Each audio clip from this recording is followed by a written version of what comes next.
A group of college students participates in an insidious experiment that exposes them to computer game images, triggering violent outbursts.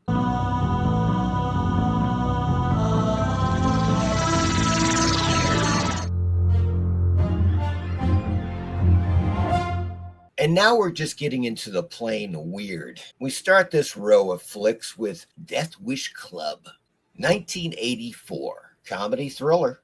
When straight-laced Glenn falls for Greta, an enchanting actress with a group of eccentric friends, he finds himself trapped in their dangerous world. This is one bizarre freaking movie, folks. I don't even know what to say.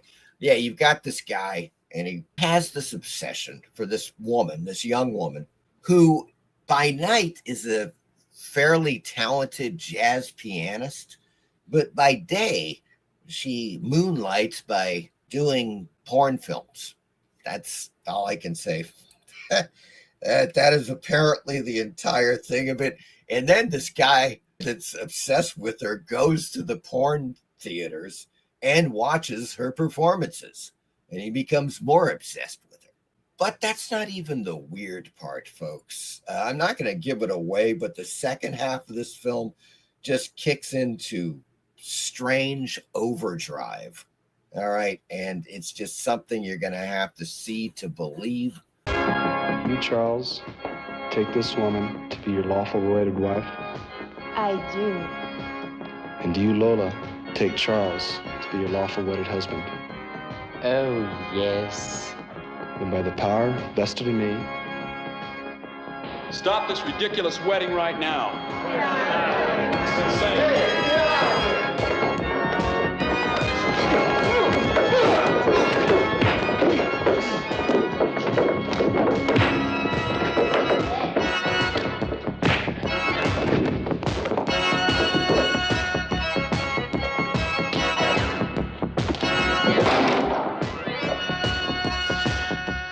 I love you, Charlie. I love you, Greta. I love you, Greta.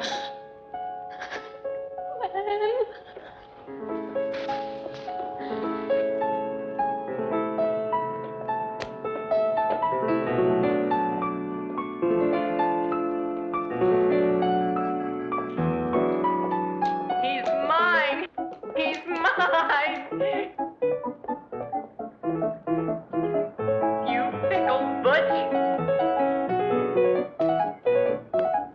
Next up, we have Merchants of Death from 1989. It's a horror thriller, and I have not seen the entire film yet. Three beautiful young women are taken to a sinister medical center where someone is making a killing selling healthy human organs on the black market. It stars Ross Hagen, PJ Souls, folks. Yes, PJ Souls is in this. Hoke Howell, William Smith, and Russ Tamblyn also in this film, directed by Ross Hagen, who, of course, as you saw there, is also the star of this film. And he may have starred in this film just to get a little action from PJ Souls. We will never know. Or maybe he was going after Russ Tamblyn with these grindhouse films of the 80s. Who the hell knows? Brain twisters, folks. Check out that key art, that poster. Let's put it this way. You're in the Blockbuster, in the early 1990s, and you're walking down the aisle and you see this on the shelf. You're probably going to pick it up. Now, you may not rent it, but you're going to pick this sucker up and you're going to take a close look. I guarantee it. As it says, Brain Twisters, a science fiction chiller. A group of college students participates in an insidious experiment that exposes them to computer game images, triggering violent outbursts. It's got some great scenes. I like some of the soundtrack, and I do like some of the visuals in this film. So I'm going to recommend at least one viewing. And I do have a very short trailer. Check this out.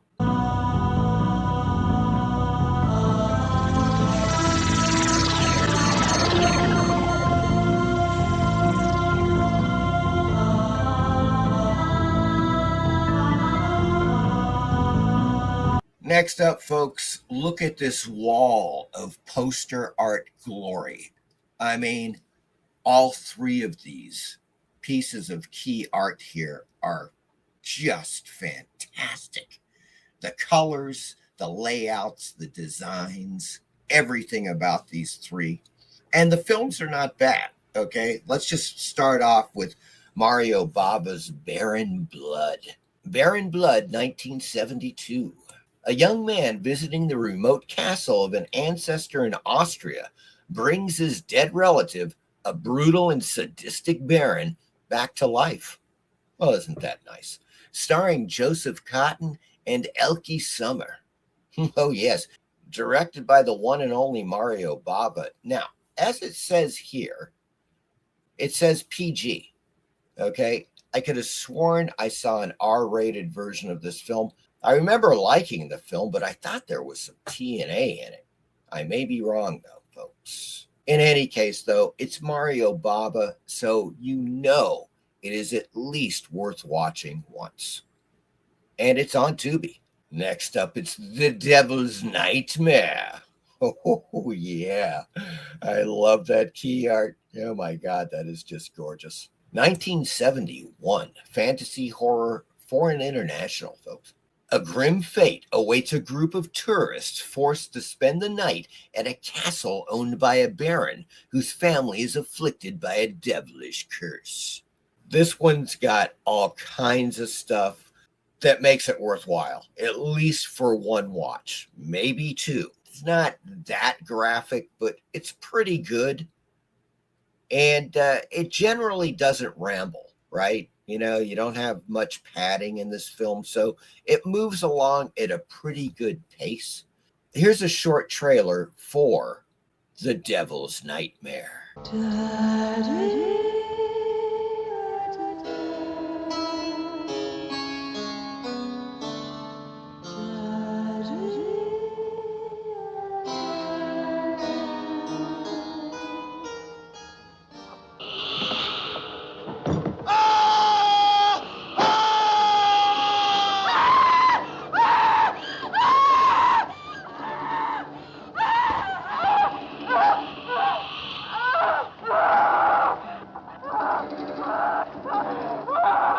From The Devil's Nightmare to A Deadly Inheritance. Yes, that's always typically what happens.